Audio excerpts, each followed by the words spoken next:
Nous avons le plaisir, dans le cadre de cette réunion journée d'études intitulée Égalité de genre et inclusion dans l'université européenne, Monsieur le professeur Willy Lahaye. Cher Monsieur Lahaye, vous êtes dans notre université à la faculté de psychologie et des sciences de l'éducation, le directeur d'un service de formation et d'andragogie.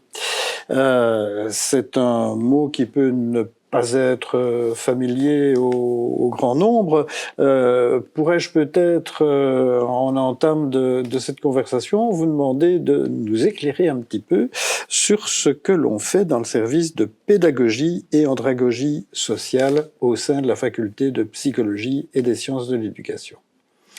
Oui, merci tout d'abord pour la question. Ça me permet de préciser le contexte et le cadre dans lequel je travaille, qui est centré donc sur ces deux termes, pédagogie et andragogie sociale, qui désigne en fait tout dispositif qui est lié à des questions éducatives, d'accompagnement, mais dans des contextes sociaux dans lesquels le cadre intra-classe en termes éducatifs, scolaires, n'est pas concerné. Donc on n'y examine pas les processus didactiques, d'apprentissage proprement scolaire, mais tout ce qui est connexe ou en périphérie de la classe aussi, et de manière plus large, tout contexte éducatif qui concerne le jeune et puis les moins jeunes, parce que andragogie renvoie à la formation des adultes et qui se sont dispensés dans une perspective sociale et justement dans une perspective d'inclusion sociale. Ah bien voilà, le mot est lâché et c'est évidemment à propos de ce mot-là que nous aimerions en savoir un peu plus, car aujourd'hui, tout le monde parle d'inclusion partout. On pourrait s'y perdre. On pourrait peut-être aussi ne plus voir clairement la différence entre la notion d'inclusion, la notion d'intégration, la notion d'aide même. Alors, inclusion, qu'est-ce que ça veut dire au fond ?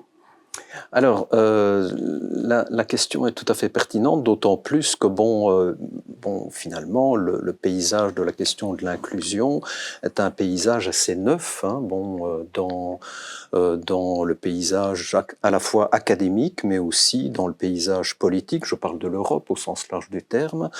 C'est une perspective qui apparaît finalement de manière plus précise début des années 2000.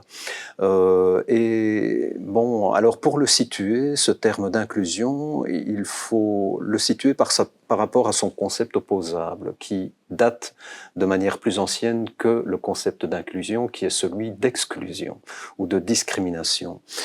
Donc le concept d'exclusion et discrimination renvoie à des parties de population qui sont exclues de fait ou par mécanisme généralement social ou socio-économique, du fait d'appartenir à certains groupes qui, eux, seraient plus privilégiés ou plus adaptés ou ayant plus d'accessibilité à des zones qui leur seraient réservées, lesquelles, qu'elles soient éducatives, qu'elles soient économiques, qu'elles soient de paysage ou d'espace public, auxquels ces endroits leur seraient réservés. Alors soyons plus clairs, on parle surtout d'exclusion sociale par rapport à des populations justement disqualifiées, qui n'auraient pas les aptitudes ou qui n'auraient pas les accès qui leur seraient garantis à certains espaces publics. Et par rapport à ces phénomènes qui ont été observés depuis belle lurette, je ne rappellerai pas tout le contexte des études qui viennent juste après-guerre sur ces phénomènes d'exclusion, dont les personnages les plus emblématiques dans la littérature sont Bourdieu, par exemple, qui fait partie aussi de toute la littérature connue du public. Et donc, ces effets de discrimination population, on leur a trouvé un concept d'ouverture qui était celui d'inclusion pour désigner justement une politique, au sens large du terme, hein, s'entend, une politique qui soit justement ouverte de manière plus large à ces populations qui jusque-là étaient discriminées. Alors il faut peut-être justement à ce stade distinguer le concept d'intégration et d'inclusion. Le concept d'intégration qui est un concept intermédiaire entre exclusion et inclusion. Le concept d'intégration a été un concept intermédiaire qui visait essentiellement à faire en sorte d'incorporer les populations qui jusque-là étaient exclues à des dispositifs en faisant en sorte qu'ils puissent être aidés, soutenus pour pouvoir atteindre les normes attendues. Donc, autrement dit, faire en sorte que ces groupes en transition puissent acquérir les moyens, qu'ils soient socio-économiques ou normes, établies dans un groupe auquel ils se destinaient. Toutes normes confondues, hein, qu'elles soient socio-économiques, éducatives, sociales, 3 petits points, etc. La visée inclusive présuppose, elle, qu'il n'y a pas nécessairement de normes présupposées et que le système vers lequel on tend à être inclus puisse être ouvert à cette diversité de normes ou de situations dans lesquelles ces populations à inclure se trouvent. Et c'est là toute la difficulté, justement, et la quadrature du cercle du processus inclusif, c'est de faire en sorte que le dispositif systémique dans lequel on se trouve puisse être suffisamment adaptable, souple, pour pouvoir, justement, inclure les personnes qui ont le plus de difficultés à intégrer ce système présupposé, sans nécessairement viser peut-être la question de la souplesse du système qui est à s'adapter, mais faire en sorte aussi que les populations qui, elles, sont en marche d'être incluses, puissent également participer à cet effort inclusif. Et donc, il n'y a pas qu'une seule sphère qui soit visée, mais quelque chose qui soit complémentaire et qui puisse finalement faire en sorte qu'un système puisse être composé de populations très hétérogènes, d'une diversité, et intégrer et participer à l'évolution de ce système lui-même. Voilà de manière grossière, brosser le tableau de l'évolution depuis la discrimination, l'exclusion jusqu'au cheminement de l'inclusion, de manière générale. Merci de ce précieux cadrage. Vu la largeur de l'empan conceptuel qui est convoqué ici, et vu aussi l'ancienneté, finalement, l'histoire du concept, peut-on dire qu'il existe aujourd'hui en divers endroits du monde, peut-être au sein de l'Europe, entre divers pays, des différences plus ou moins importantes sur la manière dont on considère l'inclusion? Alors, oui, certainement. C'est ce concept d'inclusion. Il a une variabilité à la fois dans l'histoire, on vient d'en parler, mais également de manière géographique. Toutes les zones du monde ne sont malheureusement pas aussi progressives dans la question de l'inclusion. On connaît très bien la différence nord-sud, elle s'applique également. Et donc, le processus inclusif est malheureusement moins efficace et moins abouti dans les régions les plus discriminées au sud, par rapport aux régions plus au nord de la surface du globe. On sait aussi, évidemment, que les régimes sociopolitiques sont également très convoqués à cet endroit et que certains processus politiques, évidemment, sont, eux, beaucoup plus discriminants par rapport à d'autres, et que la question de la démocratie est également ici convoqués et forcément, on sait que dans certaines régions du monde, certains régimes politiques sont là évidemment en exercice de plus haute discrimination, quelles que soient les questions, notamment de genre par exemple, où il y a évidemment de fortes prédispositions à être plus discriminés. On sait aussi, par exemple, si on prend ne serait-ce que la surface de l'Europe, que la question de l'inclusion n'est pas nécessairement pratiquée de manière uniforme et que là aussi, il y a des géométries très variables en termes de processus inclusifs.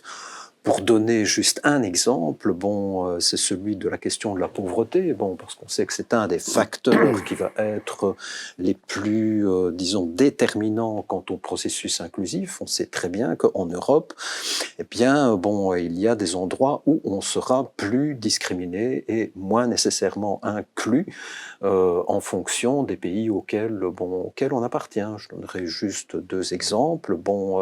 L'indicateur de précarité et d'exclusion sociale, que l'on appelle l'indicateur AROP, qui est l'abréviation anglaise pour At Risk of Poverty and Social Exclusion. Il est plus élevé dans des parties liées notamment à l'Europe de l'Est, mais aussi dans les pays du sud de l'Europe, où la question de la précarité reste encore un facteur très très pesant sur les questions de participation. Alors que dans l'Europe centrale et l'Europe du Nord, ce facteur de risque de pauvreté et d'exclusion sociale est beaucoup moins marqué. Ça peut avoir des variétés qui vont de 5 à 10%, pour une valeur globale actuelle qui tourne autour des 21% en termes de risque de pauvreté et d'exclusion sociale. 21%, c'est quand même pas négligeable en termes de facteurs de risque d'exclusion. Oui.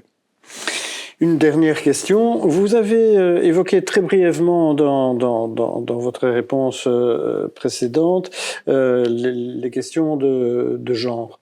Les questions de genre, on y est, je pense, très sensible depuis très longtemps. Depuis bien avant que ne surgisse, n'émerge le concept d'inclusion comme véritablement une valeur du fonctionnement des institutions. Est-ce que ces deux notions sont considérées comme étroitement liées ou est-ce qu'elles continuent à peut-être progresser séparément ?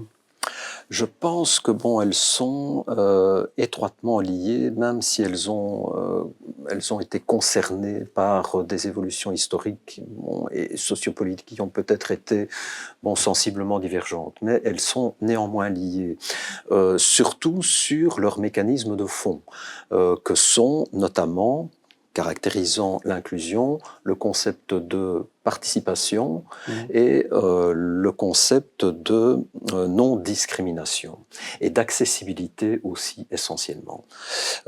Pourquoi ? Parce que, et justement sur la question de genre, on sait très bien historiquement, par exemple, que prenons l'exemple de la formation, de l'éducation, on sait très bien que la question de la non-accessibilité donnée aux femmes, notamment à l'enseignement, à l'éducation, surtout à l'enseignement supérieur, est quelque chose qui a marqué notre enseignement, y compris pendant très longtemps et de manière assez historiquement marquée.